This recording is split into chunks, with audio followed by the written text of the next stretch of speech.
Welcome to our channel Home Study 24/7. Home Study 24/7 আমাদের চ্যানেলে সবাইকে স্বাগত জানাই। Today our topic is Animal Kingdom. আজকে আমরা দেখব যে অ্যানিম্যাল তো আমাদের সারা জায়গায় কত রকমের অ্যানিম্যাল আমরা দেখতে পাই।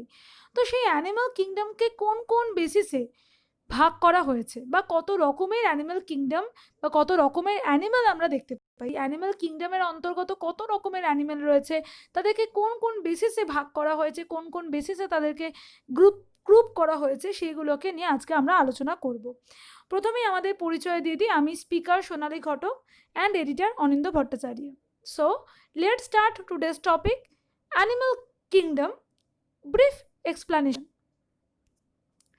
তো তোমরা প্রথমেই দেখো অ্যানিমালসকে আমরা তিনটে ভাগে এখানে ভাগ করতে দেখতে পাচ্ছি। Animals have 3 types of body plan. Body প্ল্যানের উপর ভিত্তি করে আমরা অ্যানিমালকে তিনটে ভাগে ভাগ করছি। এক্ষেত্রে একটা ভাগ তোমরা দেখতে পাচ্ছ যে আমরা যখন পড়ি, সেল পড়ি, বা আমরা মোটামুটি এরকম জানি যে এক কোষ থেকে তৈরি হয়েছে কলা, কলা থেকে তৈরি হয়েছে অঙ্গ, অঙ্গ থেকে প্রত্যঙ্গ। অর্থাৎ যদি আমরা ইংলিশে বলি, cell form tissue and tissue forms organ and organ system. তাহলে দেখো যখন প্রিলিমিনারি স্টেজে একদম অ্যানিমেলের যে প্রিলিমিনারি, সেক্ষেত্রে কতগুলো সেল এগ্রিগেট করে যে সেল এগ্রিগেট প্ল্যান তৈরি করেছে, মানে তখনও কিন্তু টিস্যু তৈরি হয় না। টিস্যু আমরা কাকে বলি? যখন অনেকগুলো সেল একই জায়গায় অবস্থান করে একই রকমের কাজ করে, তখন তাকে টিস্যু বা কলা বলা হয়ে থাকে। তাহলে সেল এগ্রিগেট প্ল্যান মানে কি? যখন অনেকগুলো সেল একত্রিত হয়ে গিয়ে একটা প্ল্যান তৈরি করেছে, তখন তাকে সেল এগ্রিগেট প্ল্যান বলছে। আর এই সেল এগ্রিগেট প্ল্যান অর্থাৎ যেখানে কোনো টিস্যু বা অর্গান সিস্টেম নেই, শুধুমাত্র সেলগুলো, কোষগুলো একত্রিত হয়েছে, সেই রকমভাবে যে অ্যানিম্যাল তৈরি হয়েছে, যে সেই রকম কতগুলো সেল একত্রিত হয়ে যে অ্যানিম্যাল তৈরি হয়েছে, তার একটা উদাহরণ হচ্ছে স্পঞ্জ বা পরিফেরা। এরপরে আসছি দেখো ব্লাইন্ড স্যাক প্ল্যান। মানে এই প্ল্যানে সবে কোষগুলো একত্রিত হয়ে একই রকম কাজ করে কলা পরিণত হয়েছে বা cell forms tissue. So here you can see that cells are organized into tissues and single opening of the body for ingestion and egestion. তাহলে তোমরা দেখতে পাচ্ছ ইনজেশন অর্থাৎ কিছু খাবারের জন্য আমাদের মুখ দরকার। তো একটা মাত্র ওপেনিং এদের বডিতে তৈরি হয়েছে, ধরো এরকম একটা স্ট্রাকচার, যেটা একটা মাত্র ওই ওপেনিং তৈরি হয়েছে, যেই ওপেনিংটা মাউথ হিসেবেও কাজ করছে, আবার অ্যানাস হিসেবেও কাজ করছে, অর্থাৎ সেটাতে ইনজেশনও হচ্ছে, ইজেশনও ঘটছে। এইরকম প্রাণী আমরা দেখতে পাই সোলেন্ট্রেট এবং ফ্ল্যাটওয়ার্ম বা নিডারিয়া এবং ফ্ল্যাটওয়ার্ম বা ক্রিমি। নেক্সট আমরা আসছি tube within a tube plan. তাহলে দেখো আমরা দেখলাম সেল দিয়ে তৈরি হয়েছিল আগে, সে আবার ডেভেলপ যখন হলো, সেল থেকে তৈরি হলো টিস্যু, টিস্যু থেকে তৈরি হলো অর্গ্যান অ্যান্ড অর্গ্যান সিস্টেম।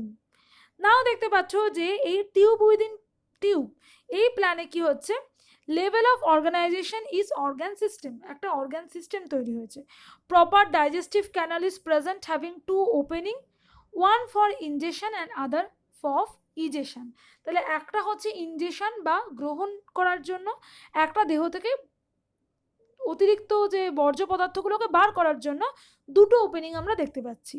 তাদেরকে আমরা যে প্ল্যানের মধ্যে ফেলছি tube within a tube plan, ঠিক আছে। এদের আবার দেখো দুটো পার্ট আছে, একটা প্রোটোস্ট্রম এবং ডিউটেরাস্ট্রম, এবং দেখতে পাচ্ছি টিউব উইদিন টিউব এই প্ল্যানে কিন্তু ভালো ডাইজেস্টিভ সিস্টেমও খুব ইম্পর্টেন্ট, ডাইজেস্টিভ সিস্টেম বা ক্যানাল কিন্তু তৈরি হচ্ছে। এবার আমরা দেখতে পাচ্ছি এই টিউব উইদিন আ টিউব প্ল্যানের মধ্যে যে সমস্ত অর্গানিজম রয়েছে, অর্থাৎ ডেভেলপড যে অর্গানিজমগুলো রয়েছে, তাদের আবার দুটো ভাগে ভাগ করা যায়, প্রোটোস্টম এবং ডিউটেরাস্টম। দেখো যখন একটা স্পার্ম আর ওভাম মিলে যখন একটা বল অফ সেল তৈরি করছে বা এমব্রায়ো তৈরি করছে, আস্তে আস্তে সেটা তৈরি হয় মরুলা, অর্থাৎ একটা সেলের উপরে অনেকগুলো সেল এরকম পরপর পরপর জমে জমে বল অফ সেল তৈরি করে, তাকে বলছে মরুলা। এই মরুলা আস্তে আস্তে একটা জায়গায় এরকমভাবে একটা ফাঁক তৈরি হয়ে একটা পোর তৈরি হয়, বাদ বাকি তো এরকম যেরকম রয়েছে। এবার এই স্টেজ অর্থাৎ এই যে পোর তৈরি হলো, এই পোরটাকে বলা হয় ব্লাস্টোপোর। কেন ব্লাস্টোপোর নাম? কারণ এই স্টেজটা মরুলা থেকে তৈরি হয়েছে ব্লাস্টুলা, মরুলা সেখান থেকে ব্লাস্টুলা। এবার দেখতে পাচ্ছ ব্লাস্টুলাতে যে পোরটা তৈরি হয়েছে ব্লাস্টোপোর, সেটা কোনো কোনো অ্যানিমেলের ক্ষেত্রে সেটা পরবর্তীকালে মুখ তৈরি করছে, মাউথ তৈরি করছে। তাহলে mouth develops from blastopore region and Anas develops letter বা ল্যাটার, তখন আমরা তাকে বলছি প্রোটোস্টোম। তার মধ্যে অ্যানেলিডা, মোলাস্কা এবং আর্থ্রোপোডা পড়ছে। এবং ডিউটেরাস্টোম হচ্ছে যাদের ক্ষেত্রে ব্লাস্টোপোর প্রথম অ্যানাস তৈরি করেছে বা পায়ুছিদ্র তৈরি করেছে, তাদেরকে আমরা বলে থাকি ডিউটেরাস্টোম। অর্থাৎ আগে পায়ুছিদ্র তৈরি হয়েছে, তারপরে মুখ তৈরি হয়েছে, দুটোই ছিদ্র রয়েছে বডিতে, কিন্তু আগে পায়ুছিদ্র বা আগে অ্যানাস তৈরি হয়েছে, তারপরে মুখছিদ্র বা মাউথ তৈরি হয়েছে। তো এদের হচ্ছে একাইনোডার্ম থেকে শুরু করে সমস্ত কর্ডের। তাহলে দেখতে পাচ্ছ এখানেও কিন্তু ডেভেলপমেন্ট ঘটেছে প্রথম দিকে, অর্থাৎ একদম প্রিলিমিনারি থেকে মোলাস্কা পর্যন্ত, শামুক পর্যন্ত সবাই হচ্ছে প্রোটোস্টোম। তারপরে এই একাইনোডার্ম থেকে বাদবাকিরা হচ্ছে ডিউটেরাস্টোম। আশা করি বোঝা গেছে। এবার দেখো শুধুমাত্র যে অ্যানিমেলদের এইরকম সেল, টিস্যু, অর্গ্যান হিসাবেই ভাগ করা যায় না, অ্যাপেন্ডেজের উপর ভিত্তি করেও ভাগ করা যায়। এবার অ্যাপেন্ডেজ কি? Appendages are projecting parts of the body used for specific function like feeding, locomotion and sensation.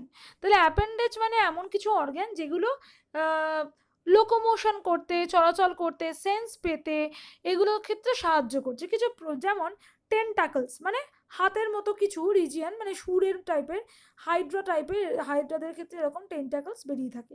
এই টেন্টাকলস হাইড্রা যারা হচ্ছে নিডেরিয়া তাদের ক্ষেত্রে দেখা যায়। প্যারাপোডিয়া হচ্ছে নেরিস বা অ্যানেলিডা, সারা বডিতে এরকম এরকম এরকম এরকম স্ট্রাকচার থাকে, তাহলে তাদেরকে পোডিয়া। নেরিসের ক্ষেত্রে, অর্থাৎ যেটা অ্যানিলিডের মধ্যে পড়ছে। ফুট, মাস্কিউলার ফুট, মাসলযুক্ত ফুট, সেটা দেখা যায় পাইলা বা মোলাস্কের ক্ষেত্রে। এরপরে আসছে অ্যান্টেনা এবং লেগস, যেটা ককরোচ, আর্থ্রোপোডের ক্ষেত্রে দেখা যায়। টিউব ফিট, যেটা আমরা স্টারফিশ বা একাইনোডার্মাটার ক্ষেত্রে দেখি।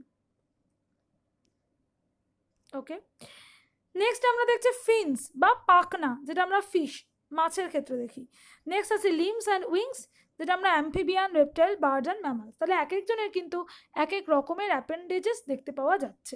টেন্টাকলস দেখা যায় নিডারিয়া, প্যারাপোডিয়া দেখা যায় অ্যানিলিডা, ফুট দেখা যায় মোলাস্কা মানে মাস্কিউলার ফুট, অ্যান্টেনা দেখা যায় আর্থ্রোপোডা, টিউব ফিট দেখা যায় একাইনোডার্মাটা অর্থাৎ স্টারফিশ যারা, ফিন্স দেখা যায় মাছের ক্ষেত্রে, লিমস অ্যান্ড উইংস দেখা যায় অ্যাম্ফিবিয়া, রেপটাইলস, বার্ডস এবং ম্যামালসের ক্ষেত্রে। এরপরে আমরা আসছি এন্ডোস্কেলেটন ভার্সেস এক্সোস্কেলেটন। অর্থাৎ এটাও বলি তোমার স্কেলেটন কি actual. Skeleton of animals provide shape, support, protection and help in locomotion. তাহলে স্কেলিটন হচ্ছে দেহের বাহ্যিক গঠন বা যেটা হচ্ছে দেহকে সাপোর্ট দিয়ে রাখছে, প্রোটেকশন দিচ্ছে। তো আমি একটু ছোট করে বলি আগে এন্ডোস্কেলেটন কি এবং এক্সোস্কেলেটন কি। এন্ডোস্কেলেটন আর এক্সোস্কেলেটন হচ্ছে, exoskeleton is secreted by skin or ectoderm and made of non-living materials like calcareous shell of mollusk, chitinous cuticle of arthropod, hair, nail, scale, hoofs, horns, feathers। তাহলে exoskeleton হচ্ছে skin বা ectoderm থেকে যে secretion ঘটছে, তো এইরকম যে skeleton তৈরি হচ্ছে তাকে এক্সোস্কেলেটন বলে। যে যেরকম ধরো ক্যালকেরিয়াস শেল মানে মোলাস্কা বা শামুকদের যে কভার, কাইটিনাস কিউটিক্যাল আর্থ্রোপোডের যে কাইটিনাস লেয়ার, হেয়ার, চুল, নখ, এই জাতীয় যে অর্গান মানে স্ট্রাকচারগুলো হচ্ছে এক্সোস্কেলেটন। আর এন্ডোস্কেলেটন হচ্ছে ইন্টারনাল স্কেলেটন, দেহের মধ্যে যে সাপোর্টিভ অর্গান হিসেবে রয়েছে, যেটা মেসোডার্ম বা এন্ডোডার্ম। আমরা জানি আমাদের দেহ মানে একটোডার্ম, মেসোডার্ম, এন্ডোডার্ম দিয়ে তৈরি। তাহলে মেসোডার্ম এবং এন্ডোডার্ম দিয়ে যে স্ট্রাকচার তৈরি হয়েছে তাকে বলা হয় এন্ডোস্কেলেটন। যেমন নোটোকড, ক্রেনিয়াম, স্কেলিটন, কার্টিলেজ, বোনস, এগুলো হচ্ছে এন্ডোস্কেলেটন। সাধারণত কার্টিলেজ, বোনস এবং কানেকটিভ টিস্যু বিভিন্ন রকমের হয়ে থাকে। তাহলে দেখি আমরা এন্ডোস্কেলেটন এবং এক্সোস্কেলেটনের পার্থক্য। ফার্স্ট আমরা দেখো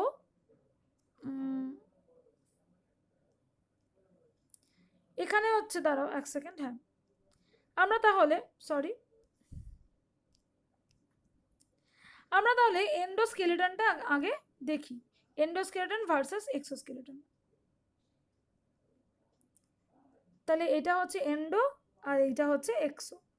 endoskeleton refers to an internal skeleton such as the bony or cartilaginous skeleton of vertebrate, bones বা হাড়যুক্ত দেহের ইন্টারনাল স্কেলিটন হচ্ছে এন্ডোস্কেলিটন। সেখানে এক্সোস্কেলিটন কি? এক্সোস্কেলিটন এক্সটার্নাল স্কেলিটন, এক্সো মানে এক্সটার্নাল, এন্ডো মানে ভিতরে, এবং কাইটিনাস লেয়ার যেটা আর্থ্রোপোডের ক্ষেত্রে দেখা যায়।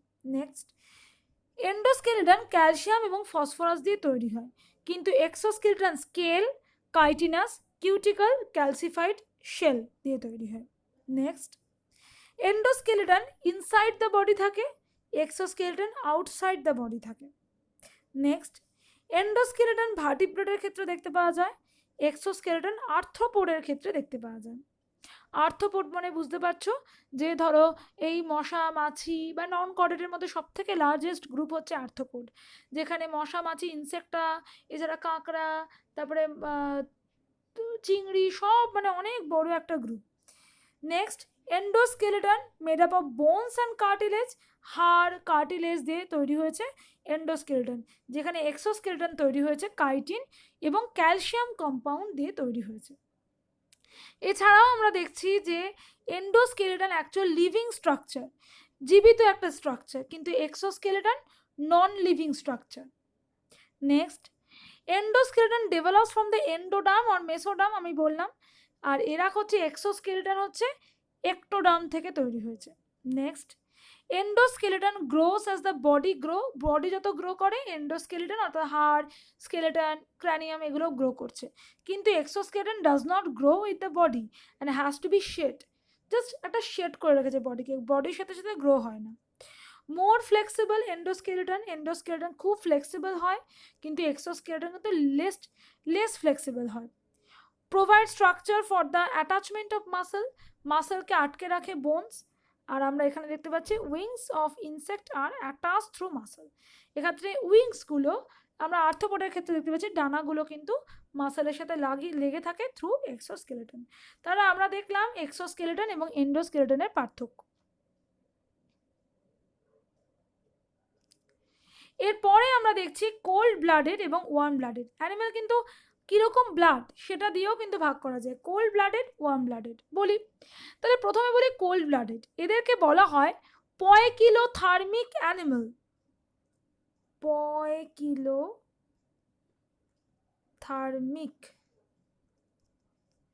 পয়কিলোথার্মিক অ্যানিমেল, বা এদেরকে আরো বলা হয় এক্টোথার্ম। এদেরকে বলা হয় শীতল রক্তের প্রাণী। দেয়ার body temperature varies, this do not keep there body temperature constant, so when their body temperature is high on a hot summer day, this can be very active, and when it is low in winter's night and can produce energy only slowly. তাহলে cold blooded যারা, তাদের শীতল রক্তের প্রাণী বলা হয়, তারা কিন্তু টেম্পারেচারটা তাদের বডির কিন্তু কনস্ট্যান্ট থাকে না, ভ্যারি করে। যখন খুব গরম থাকে তখন এদের টেম্পারেচার বাড়ে, ফলে খুব অ্যাক্টিভিটি দেখা যায়, কিন্তু শীতকালে আমরা জানি এরা শীত ঘুম দেয়, অর্থাৎ এদের একটুখানি কম এনার্জি এরা বাহিত করে। তো এক্সাম্পল আমরা বলতে পারি ইনভার্টিব্রেট, ফিশ, অ্যাম্ফিবিয়ান, রেপটাইলস। ওকে, এরা আবার দু রকমের হয়ে থাকে, হাইবারনেশন এবং এস্টিভেশন দেখায়।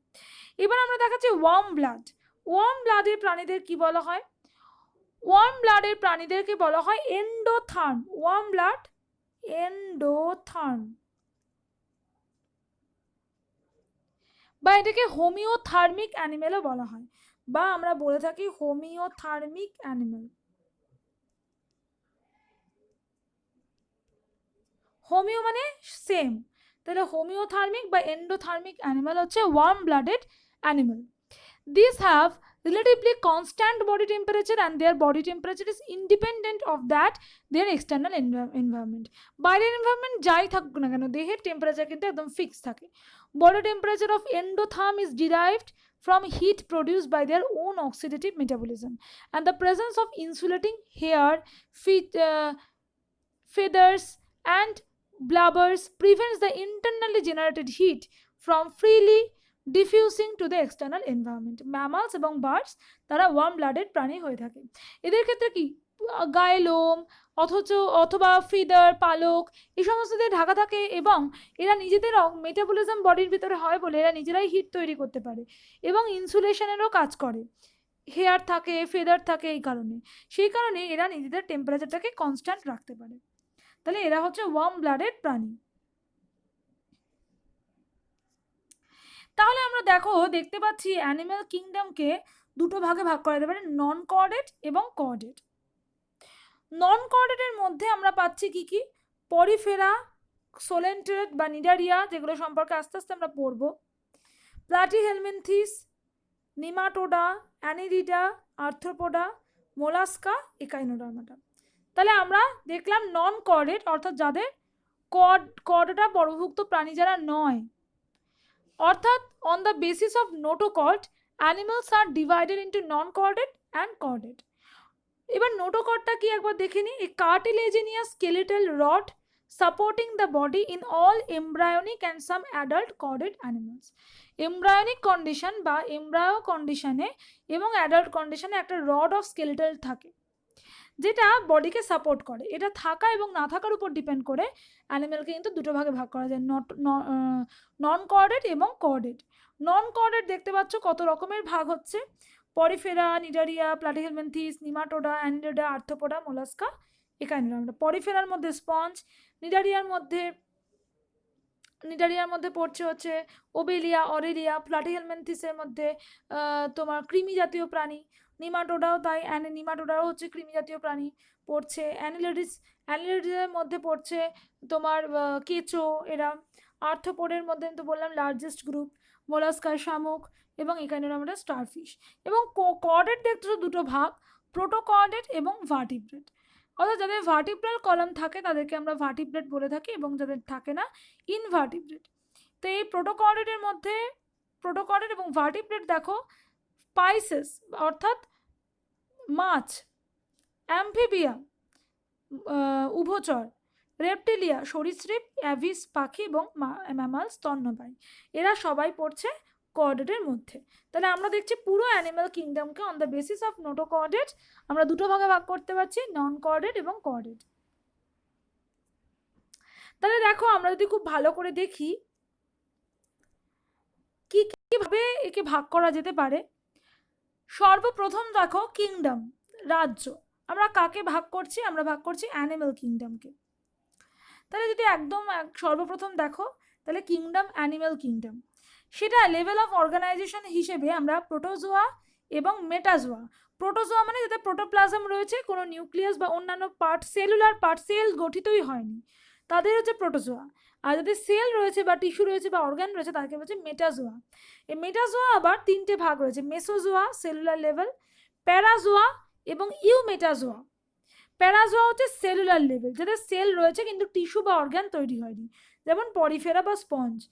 এবং ইউমেটাজোয়া যেটা বললাম, যেটা টিস্যু এবং অর্গান তৈরি হচ্ছে। তার আবার দু রকমের সিমেট্রি দেখতে পাওয়া যাচ্ছে, ভালো করে দেখো। একটা হচ্ছে রেডিয়াটা, একটা বাইল্যাটারিয়া। রেডিয়াটা মানে যারা ডিপ্লোব্লাস্টিক অ্যানিমাল, অর্থাৎ দুটো লেয়ার অফ সেল রয়েছে, দুটো লেয়ার রয়েছে বডিতে, একটোডাম এবং এন্ডোডাম। তাদের মধ্যে পড়ছে হাইড্রা, টিনোফোরা, মানে নিডারিয়া, টিনোফোরা।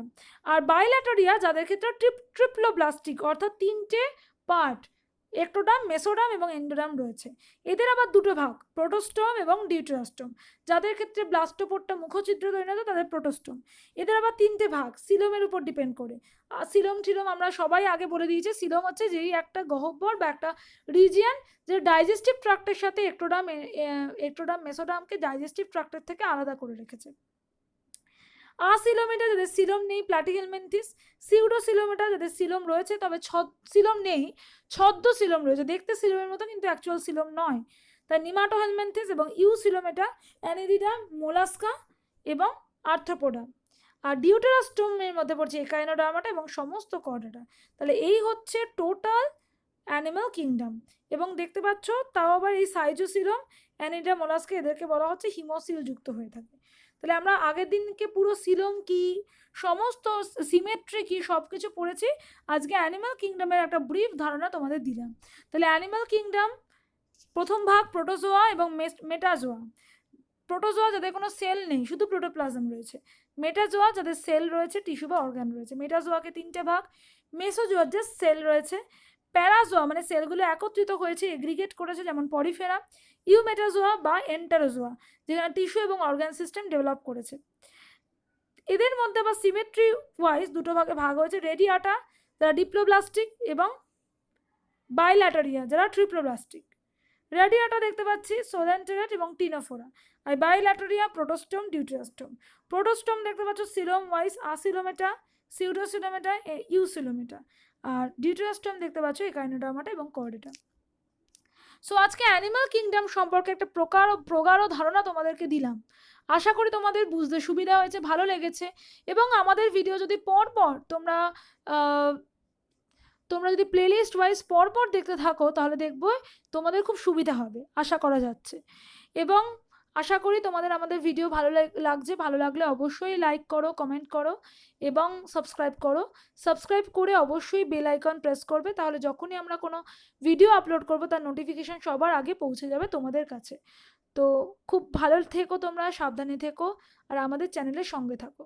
আর কোনো রকম কোনো অসুবিধা থাকলে অবশ্যই কমেন্ট বক্সে লেখো, কোনো জানার ইচ্ছা থাকলে কমেন্ট বক্সে লেখো, আমরা তোমাদের সঠিক উত্তর তোমাদেরকে অবশ্যই দিয়ে দেবো। Thank you very much. Stay safe, খুব ভালো থাকো আর আমাদের পাশে থেকো।